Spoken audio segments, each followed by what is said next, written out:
मित्रों नमस्कार, लक्ष्य अकेडमी के यूट्यूब चैनल में स्वागत है। ठीक है, आज हम लोग कुछ द्वीप से चर्चा करेंगे। वो छूट गए थे, पिछले थर्ड वीडियो में नहीं आ पाया था। तो देखिए हम लोग की कहाँ से क्वेश्चन बन सकते हैं, बहुत ही इंपॉर्टेंट ये भी, और इसको भी आज हम लोग देख लेते हैं। ठीक है, लेकिन एक चीज ध्यान रखिएगा, मैं आप लोगों को डांटता हूँ, आप लोग बुरा मत माना करें। ठीक है, आपके अच्छाई के लिए डांटता हूँ, और अगर आप सुधर जाएंगे, ठीक है, सुधर तो जाएंगे ही, सुधर जाएंगे तो अच्छा रहेगा, और नहीं सुधरेंगे तो भी अच्छा ही रहेगा। क्या कर सकते हैं भाई दूर इतनी दूरी बैठे हुए क्या कर सकते हो, कोई बात नहीं। देखिए मुझे पता आप अच्छे हैं और सुधर जाएंगे अपने लक्ष्य के लिए, कैरियर के लिए। आप अपना जो है अपने आप को सुधारेंगे। देखिए होता क्या है कि आप अधिकारी बनने जा रहे हैं, कर्मचारी बनने जा रहे हैं, तो आप अपनी आदतों में सुधार लाओगे ही लाओगे। अगर आप बनना चाहते हो, एक्चुअली आप चाहते हो कि हाँ हम बनना चाहते हैं, क्योंकि देखिए अधिकारी अलग होता है ना, आम जनता अलग होती है, कुछ ना कुछ अंतर होता है ना। तो अंतर क्यों होता है, वो बदलाव से आया है, और आपको एक एक दिन बदलाव करना है अपने आप में। आप सोचेंगे सर मेरी तो आदत ही ऐसी है, सर मैं तो ऐसा ही हूँ, तो मैं ऐसा ही हूँ। तो ऐसे आदत जो जिनकी बिहेवियर और जिनका आदत सही नहीं होता है ना, उसको अधिकारी बनना भी मुश्किल होता है। इसलिए जो अधिकारी के गुण होते हैं, जैसा अधिकारी होना चाहिए, जैसा अधिकारी की रिक्वायरमेंट है, वैसे अपने आप को बदलना पड़ेगा। अगर हमने कह दिया कि 3 घंटे 4 घंटे पढ़ना है तो पढ़ना पड़ेगा। अगर हमने कह दिया कि आपको जल्दी उठना है, फ्रेश माइंड में पूरा तैयार करना है, तो तैयार करना पड़ेगा। ठीक है, आप अपनी पुरानी आदतों को छोड़ दीजिए, नई आदतों में आ जाइए अगर आप अधिकारी और कर्मचारी बनना चाहते हैं तो। बाकी हम आपके साथ में हैं, लेकिन मेरी बात हम बुरा मत माना करें। कभी कभी लगता है कि आप लोगों को मैं कुछ ज्यादा ही बोल देता हूँ, तो आप में से ढेर सारे लोग नाराज हो जाते हैं। मेरे बहुत नजदीकी लोग बहुत नाराज हो जाते हैं, जिन्हें बहुत चाहता हूँ, बहुत प्यार करता हूँ, वो भी नाराज हो जाते हैं, और कुछ दिन तक मेरे दोस्त ही नहीं बोलते हैं मेरे से। तो लगता है कि आप लोग नाराज ना होइएगा, क्योंकि मेरे दोस्त, मेरा प्यार आप ही लोग। ठीक है चलिए हम लोग आज देखेंगे, आज अंडमान निकोबार द्वीप समूह की चर्चा करेंगे और लक्षद्वीप की चर्चा करेंगे, और देखेंगे कि कौन कौन से भारत की सीमाएं हैं, किस नाम से जानी जाती है। बहुत क्वेश्चन पूछा जाता है, तो चलिए जरा एक छोटा समय बनाकर हम लोग समझने की कोशिश करते हैं। ठीक है,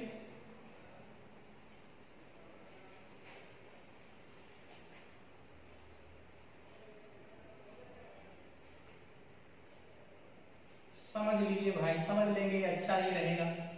कल के आप हमें भी याद करेंगे कि हाँ एक मिले थे सर जी। ठीक, ये देखिए, अब देखिए पहली चीज तो ये कि हम आपको बता दें कि आपके देश की सीमा यहां से लगती है पाकिस्तान से। ये आपका पाकिस्तान है, ठीक है, पाकिस्तान, और यहां से ये लगती है, ये है अफगानिस्तान, ये है चीन, ये है नेपाल,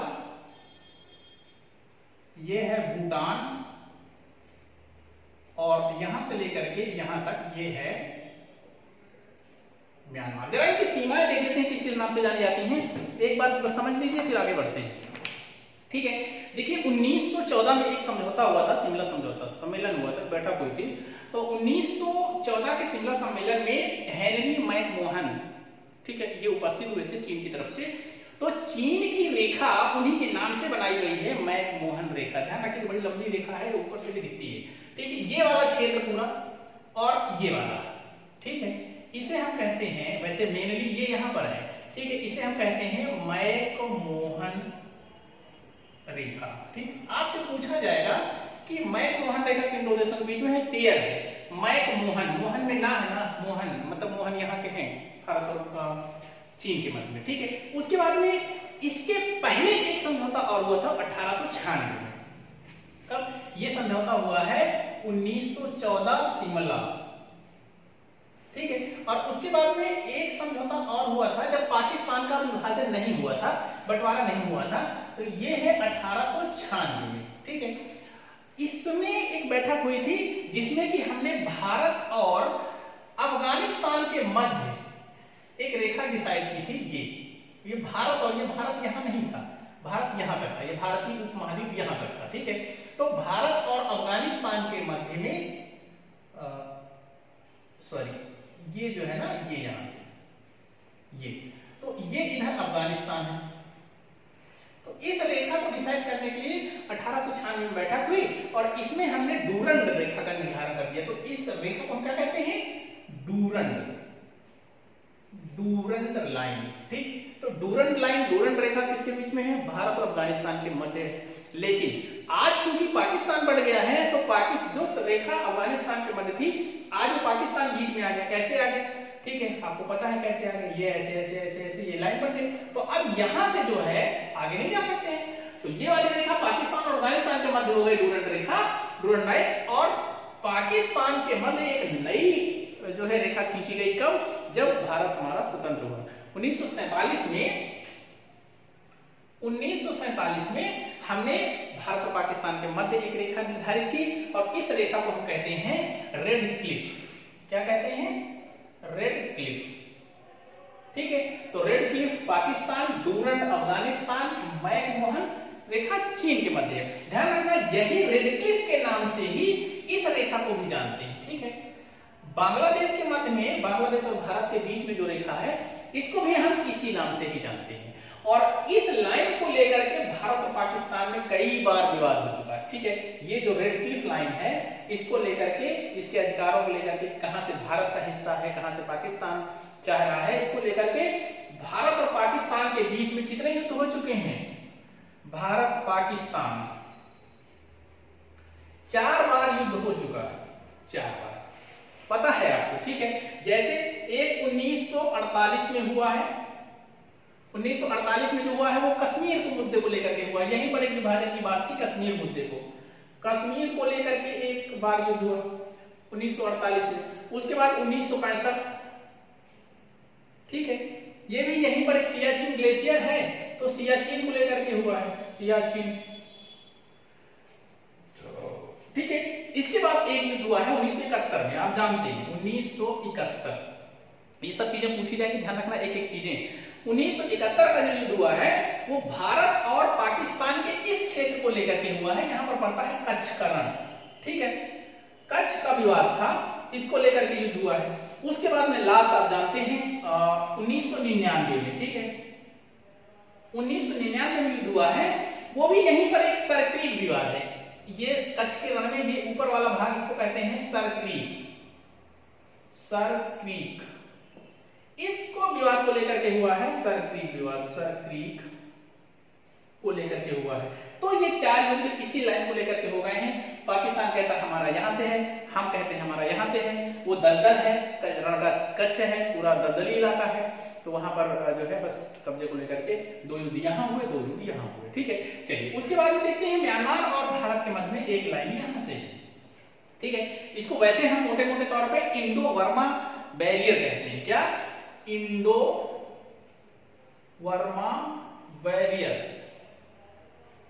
ठीक है, इंडो वर्मा मतलब वही पुराना नाम है म्यांमार का, और इंडो मतलब इंडिया। इंडो वर्मा जो है वर्मा बैरियर कहते हैं, लेकिन इसका एक दूसरा भी नाम है। क्या? क्यूरा। ठीक है, क्यूरा। तो क्यूरा जो लाइन है वो म्यांमार के मध्य है। ठीक है, उसके बाद में आता है नेपाल। नेपाल के मध्य में भी भारत और नेपाल के मध्य में कुछ ना कुछ तो होगा। इस रेखा को हम एक अलग नाम देते हैं जिसे हम कहते हैं सुनौली, सुनौली। ठीक है, तो ये 4 रेखाएं आप ध्यान रखिएगा। 5 हो गई, रेड क्लिफ हो गई, डूरंड हो गई, ठीक है, सुनौली हो गई, मैकमोहन हो गई और इंडो वर्मा बैरियर या क्यूरा हो गई। ठीक, इनको ध्यान रखिएगा। उसके बाद हम लोग आते हैं जरा अंडमान निकोबार द्वीप समूह की चर्चा करते हैं। यहाँ बहुत क्वेश्चन बनता है और ध्यान से यही पूरा पढ़ लीजिए, पूरा समझ लीजिए, याद कर लीजिए। ठीक है, चलिए देखिए हमने यहाँ पर किया कि ये यहाँ से लेकर के यहाँ पर आपके पास में अंडमान निकोबार द्वीप समूह है। ठीक है, एक द्वीप हो गया, 2 द्वीप हो गया, छोटा द्वीप हो गया, फिर उसके बाद में निकोबार हो गया। ठीक है, उसके बाद में छोटे छोटे द्वीप हो गए। ठीक है, मैं इसको बड़ा करके मैप को बना रहा हूँ। ठीक है ना, ध्यान रखिए मैं समझाने के लिए बना रहा हूँ, इसीलिए इतनी जगह मैंने छोड़ी है। ठीक, तो चलिए हम लोग इसकी चर्चा करते हैं जरा, और इसमें से कई क्वेश्चन बनते हैं आपके, तो यहाँ से क्वेश्चन गलत नहीं होने चाहिए। ठीक है, हमने कहा अंडमान निकोबार।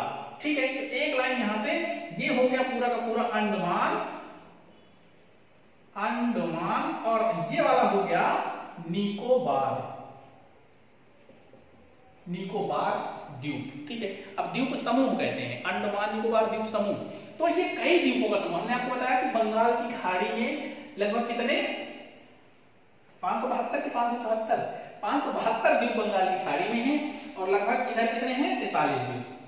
तो अब अब ये द्वीपों का समूह है, तो जरा यहीं से चर्चा कर लेते हैं कौन कौन से हैं। अब देखिए म्यांमार से जैसे ही आप नीचे आएंगे यहाँ पर एक कोको द्वीप है, ठीक है, कोको द्वीप, कोको द्वीप ये किसका भाग है? म्यांमार का। म्यांमार और भारत के जो भारत का भाग है इसके मध्य में एक लाइन बनती है यहाँ पर, जिसे आप कहते हैं कोको चैनल, कोको चैनल, ठीक है, कई बार पूछा गया है। और ये भारत और म्यांमार के मध्य, भारत और म्यांमार के मध्य डिसाइड करता है, मतलब रेखा निर्धारित करता है। और उसके बाद देखिए अंडमान को 3 भागों में बांटा गया है, ठीक है, अंडमान को 3 भागों में बांटा गया है। एक है उत्तरी अंडमान, उत्तरी अंडमान, दूसरा क्या है मध्य अंडमान, और तीसरा है लिटिल अंडमान, लिटिल अंडमान, ठीक है। तो उत्तरी अंडमान हो गया, मध्य अंडमान हो गया, लिटिल अंडमान हो गया। अब इसमें जरा देखना है कि आपकी राजधानी कहां स्थित है, ठीक है, कई बार पूछा गया राजधानी आपकी पोर्ट ब्लेयर में है, ये यहां पर पड़ता है मध्य अंडमान में पोर्ट ब्लेयर, ठीक है। तो पोर्ट ब्लेयर जो राजधानी है किस द्वीप में है? मध्य अंडमान में है, ठीक है। उसके बाद में हम लोग देखेंगे यहीं पर एक जो है शिखर, सबसे ऊंचा शिखर स्थित है अंडमान का, जिसे आप कहते हैं प्लेन शिखर, ठीक है, नाम जरा ध्यान रखिएगा, सैडल पीक, इसी को कहते हैं सैडल पीक, ठीक है, क्या नाम है? Saddle peak. पीक मतलब होती है चोटी, तो मध्य अंडमान में ही सबसे ऊंची चोटी है अंडमान निकोबार द्वीप समूह की, जिसे आप सैडल पीक या पल्याण शिखर, इसी का दूसरा नाम है पल्याण शिखर, ठीक है, यही नाम देते हैं। और ये मध्य अंडमान में है।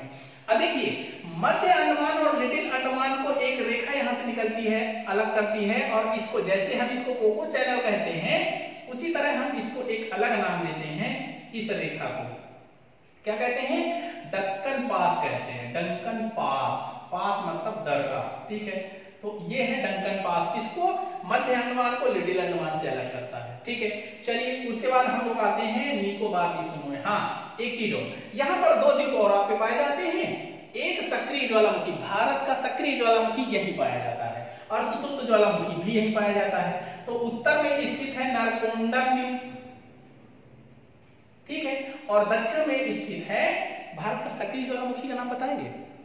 चलिए बताइए जिसको पता हो, नहीं पता तो कोई बात नहीं, याद कर लीजिए बैरन द्वीप, ठीक है। तो नरकोंडम द्वीप हो गया और बैरन द्वीप हो गया, ठीक है। बीच में डक्कन पास हो गया और एक हो गया कोको चैनल हो गया। कोको चैनल म्यांमार, भारत को, म्यांमार और अंडमान को अलग करता है, और डक्कन पास जो है वो मध्य अंडमान को लिटिल अंडमान से अलग करता है, ठीक है। चलिए उसके बाद नीचे आएंगे तो ऊपर वाला तो पूरा अंडमान हो गया, नीचे वाला निकोबार हो गया। अब निकोबार को अंडमान से अलग करने वाली एक रेखा ये है, जिसे आप कहते हैं 10 डिग्री चैनल। बहुत क्वेश्चन पूछा जाता है, ठीक है, क्या? 10 डिग्री चैनल, इसे ही कहते हैं। तो अब 10 डिग्री चैनल को याद करने के लिए अंडमान और निकोबार द्वीप समूह के मध्य में जाएंगे, ठीक है। चलिए उसके बाद नीचे आएंगे तो नीचे में 3 द्वीप हमारे पास महत्वपूर्ण है, इन तीनों को भी याद करना। इनका उत्तर से दक्षिण में क्रम लगाने को आता है, ध्यान रखिएगा। तो सबसे उत्तर में पड़ता है ये कार निकोबार, ठीक है, कार निकोबार, इन तीनों को भी छोड़ देते हैं। उसके बाद में फिर मध्य में आता है जिसे आप कहते हैं लिटिल निकोबार, कार निकोबार और लिटिल निकोबार, और सबसे दक्षिण में आता है ग्रेट निकोबार, ठीक है, इसे आप कहते हैं ग्रेट निकोबार। अब देखिए जो ग्रेट निकोबार है यहीं पर आपका सबसे दक्षिणी बिंदु, जिसे आप कहते हैं इंदिरा पॉइंट, इंदिरा पॉइंट यहीं स्थित है। इंदिरा पॉइंट को 3 नामों से जाना जाता है, आपको पता है। इंदिरा पॉइंट को ही हम क्या कहते हैं, 2-3 नाम से हमने कल कराया था, और ये है आपका जो है इंदिरा पॉइंट। चलिए, और इसमें एक चीज और है कि जो ग्रेट निकोबार है यहीं से एक लाइन खींची जाती है, जो कि आपका जो इंडोनेशिया है, इंडोनेशिया का जो जावा सुमात्रा वाला पार्ट पड़ता है, ये सुमात्रा का, तो इसको अलग करती है, ठीक है, इसे आप कहते हैं ग्रेट चैनल, ग्रेट चैनल, ठीक। तो ये हो गया, ठीक है, ग्रेट चैनल हो गया, 10 डिग्री हो गया, दक्कन पास हो गया, कोको चैनल हो गया। ठीक है, क्रम से उत्तरी अंडमान, दक्षिण मध्य Andaman, little Andaman, Car Nicobar, little Nicobar, great Nicobar. ठीक है, अब देखिए छोटे छोटे ये द्वीप हैं 3, जरा इनको भी देख लीजिए। एक बार पूछा गया था यहां से भी, इनको हम कहते हैं, एक को कहते हैं कचल, एक को कहते हैं नकौरी। ठीक है, कचल, नकौरी, और एक को कहते हैं कमोरता, कमोरता। ठीक है, कमोरता। तो ये 3 छोटे छोटे द्वीप इनके मध्य में। ठीक है, बस इससे आपका काम खत्म अंडमान से। अब हम लोग आते हैं जरा अंडमान निकोबार द्वीप समूह के बाद में हम लोग आते हैं इधर पड़ता है आपका क्या, इधर पड़ता है लक्षद्वीप। ठीक, लक्षद्वीप की राजधानी क्या है, कावरत्ती। अब देखिए यहां पर भी 2-3 पॉइंट बनते हैं। एक यहां पर देश है जिसे आप कहते हैं मालदीव। ठीक है, भारत के नीचे है यहां पर। ठीक है, मालदीव के ऊपर जैसे ही हम बढ़ेंगे तो मालदीव के ऊपर एक जो है छोटे छोटे द्वीप यहां पर पड़ते हैं, ऐसे ऐसे मान लो। ठीक है, एक रेखा यहां से खींची गई है, ये पूरा का पूरा लक्षद्वीप है। ठीक है, लक्षद्वीप, और ये है मालदीव, और ये वाला द्वीप है मिनिकॉय, मिनिकॉय। ठीक है, अब देखिए सबसे पहले ये वाला जो चैनल है, हम इसको अगर ऐसे कहेंगे तो इसको थोड़ा सा नीचे बनाना पड़ेगा, नहीं तो आप कंफ्यूज हो जाएंगे। हम इसको मालदीव को यहां बनाते हैं, ये बनाते हैं, ये हो गया, ये हो गया।